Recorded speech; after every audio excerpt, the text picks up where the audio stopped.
Tiffany Stratton has unleashed a truth that no one saw coming. Despite all the backstage whispers, the championship hype, and the rumors that swirl whenever WrestleMania season kicks into high gear, she insists there's one line she will never cross in WWE. People have questioned her stance, especially as her biggest match looms against the woman many call the greatest of all time, Charlotte Flair. Yet Stratton doesn't seem fazed. She's standing at the heart of a storm that's pulled in John Cena, The Rock, and Cody Rhodes, all while refusing to give up what she believes is her moral high ground. But will that unbreakable position stay the same when the WrestleMania lights burn bright and victory is just an arm's length away? There's a unique buzz trailing this young star right now. In a matter of weeks, she'll walk into WrestleMania 41 with her own title on the line against Charlotte Flair. This isn't just any match. It's the kind of test that separates the promising from the legendary, the moment where years of training converge with a single flash of opportunity. Fans have seen Stratton lock horns with big names before: Becky Lynch, Bayley, Nia Jax. Each one was a fresh test of her skill and grit, but none of those showdowns came close to the gravity of facing Charlotte Flair on the largest stage imaginable. Many women have lost to Charlotte in an event of this magnitude and found their momentum shattered. For Stratton, a victory would catapult her into an entirely different stratosphere. A loss might not do her career, but it could dent her reputation at the very moment she's trying to break out. Nobody is shy about calling Charlotte the top-tier competitor of the women's division, and it's precisely that status that makes Stratton's refusal to compromise even more remarkable. Lately, the conversation around selling your soul in WWE has caught fire, and it's all thanks to John Cena's shocking decision. Fans had grown used to Cena as the ultimate do-gooder, someone who usually stood firmly on the side of what was right. Then word got out that he struck a mysterious deal with The Rock, a maneuver that many see as a betrayal of his longtime image. Cena's defenders argue that he's just hungry for that historic 17th world title, willing to do whatever it takes to surpass Ric Flair's legendary championship tally. Others say the entire angle cheapens his legacy. Cody Rhodes, meanwhile, outright refused to accept that same twisted proposal, keeping his moral compass intact for his own massive match at WrestleMania. Across social media and backstage locker rooms, everyone's debating the question: is there anything you wouldn't do to secure victory on the grandest stage? Tiffany Stratton, for her part, has made her answer clear. In a recent interview with Vincent Beltran, a moment that quickly set the internet on fire, Stratton declared she'd never follow in Cena's footsteps. She brushed off the idea of making a devilish pact, even if it meant boosting her odds of conquering Charlotte Flair. For some, that sounds naive. For others, it's downright heroic. In any case, it's definitely bold. She's painting herself as a champion who's all about authenticity rather than shortcuts, a stance that sets her apart from the swirl of backstabbing alliances and hidden agendas that often define the road to WrestleMania.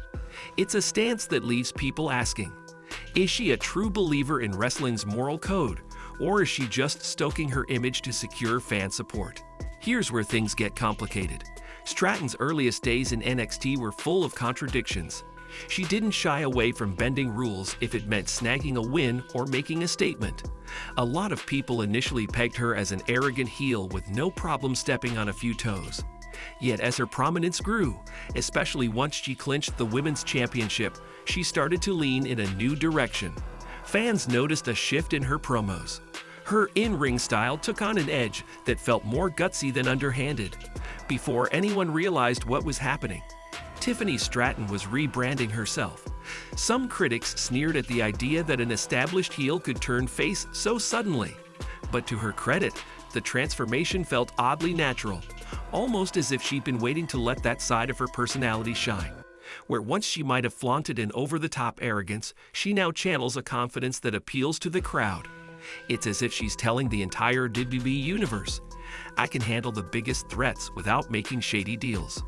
Standing opposite her is Charlotte Flair, a figure who's both revered and criticized for what fans call WWE's chosen one aura. She's racked up championship wins faster than anyone else in recent memory, to the point where many openly debate if her push has overshadowed every other female competitor. Some fans love the high-stakes drama she brings. Others roll their eyes at yet another Charlotte title match at WrestleMania.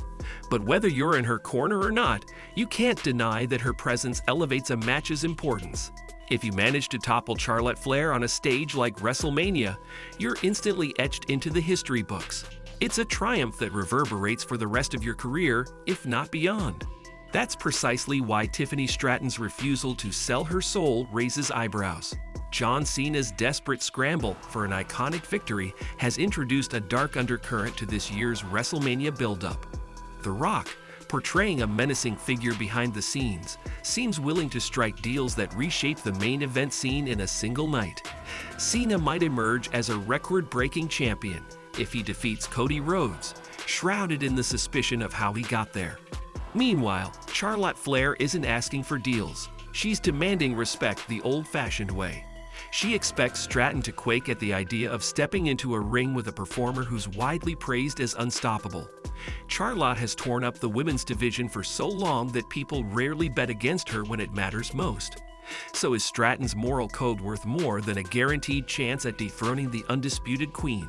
What's made the build-up even more intense is Charlotte's relentless jabs on the microphone. Each week, fans see her belittle Stratton's accomplishments, question her readiness, and basically dare her to prove she's more than just another flash-in-the-pan challenger. While Stratton has tried to fire back, many believe her responses haven't been as sharp or commanding. There's a real risk in letting Charlotte run circles around you verbally. If the challenger can't hold her own in the promos, it can erode audience confidence. People might start viewing her as an overhyped rookie who got lucky with a championship run. Tiffany Stratton isn't oblivious to this. She seems aware that the next few weeks are critical in defining how the crowd perceives her. Is she the fearless champion with a strict moral code, or a well-intentioned underdog who might buckle under pressure? Some fans argue that if Stratton truly wants to become an iconic figure in WWE, she needs to match Charlotte's intensity on every level. Others say her calm, straightforward style is a breath of fresh air in a world where everyone's trying to deliver the perfect soundbite. Either way, there's a tension that's kept viewers glued to their screens. Adding to that tension is the swirling rumor that WrestleMania 41 has enormous implications beyond just the women's division. John Cena's pursuit of the 17th title is overshadowing nearly everything else. If he wins his match early in the show, many speculated might be a clue that Charlotte will also pull off a victory later. After all, WWE often loves to shock the audience with a series of unexpected outcomes, and if Cena is on track to break Ric Flair's record, who's to say Charlotte won't add yet another notch to hers? On the other hand, if Stratton does the unthinkable and triumphs over Charlotte Flair, it sends a shockwave that could alter how people see the entire night. A new star rising against a legendary champion might signal an overall shift. Perhaps John Cena's grab for glory fails, meaning Cody Rhodes retains his undisputed status. Or maybe WWE is ready to push a new generation of heroes who stand firm in their beliefs. A Stratton victory could mark a turning point, where you don't have to embrace the darker side of the business to win. It's a storyline that resonates with fans who are tired of the same old manipulations and behind-the-scenes bargains. So where does that leave Tiffany Stratton today? In the thick of all these swirling questions and backstage complexities? It leaves her under a hotter spotlight than ever before. She's rapidly gone from a fast-rising NXT prospect to one of the most talked-about names in wrestling. She can't afford to appear weak on the mic or in the ring, especially when she's up against a competitor who thrives on psychological warfare. Charlotte Flair will pick apart every flaw, every stumble, and use it as ammunition. If Stratton hopes to come out as the champion in both name and spirit, she has to be prepared to push back fiercely. That doesn't mean she needs to stoop to underhanded tactics or tear up her moral code. But it does mean that to stand tall, she must show a ruthless edge when it counts. Many wonder if Stratton's talk of never taking shortcuts is just that, talk. After all, nearly every huge star in wrestling history has done something eyebrow-raising on their path to greatness. Bret Hart used cunning strategy. Stone Cold Steve Austin broke plenty of rules, and even icons like The Undertaker embraced his darker side. Yet Stratton insists there's a difference between focusing on strategy and making an unholy pact.